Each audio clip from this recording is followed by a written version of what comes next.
Hey there and welcome. Today we're going to be talking about the dumbbell standing shoulder press, and we're going to be taking a neutral grip with this exercise today. This is an incredible exercise for your shoulders, and at the end of the video I'm going to demonstrate to you guys how not to do it. So just make sure to wait for that. But to start, you want to make sure that your feet are around shoulder width apart. You also want to make sure that your glutes are tight and that your abs are tight. And what that does is it stops you from excessively arching your lower back.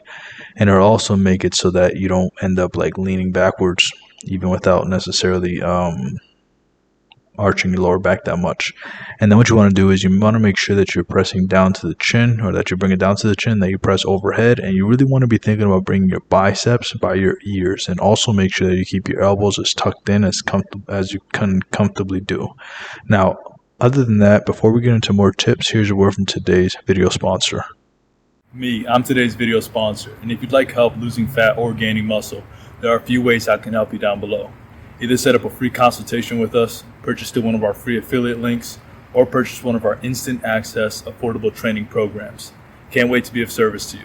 Now let's get back to the rest of the video. Once you have that in place, let's talk about it step by step now. So notice my forearms are perpendicular to the ground when I bring the weight down. And that's important because you want to make sure that you stack your joints. And what that means is basically keeping the elbow underneath the wrist. So notice when I bring it down, my elbows are underneath my wrist. And that's done on purpose because that's the only real way to press comfortably. So as you start to increase the weight, you want to make sure that you do it that way, because it's going to be very hard to stabilize if, like, for example, the weight is touching your shoulder when you bring it down. You don't want that. It's going to be harder and harder to do that as the weight gets heavier. And you also want to minimize the chance of you getting injured.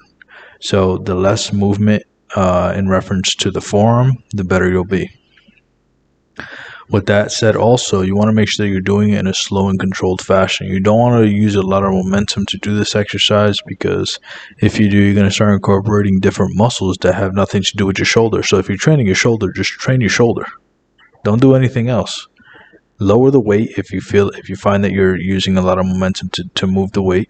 I'm not saying you're never going to use any momentum. I'm just saying you know the difference. If you're doing it like crazy and you're just using a lot of force and the form looks horrible, then lower the weight. If you use a little momentum on the last 2-3 reps, whatever, just make sure your core is tight and that you try to keep your form as perfect as possible.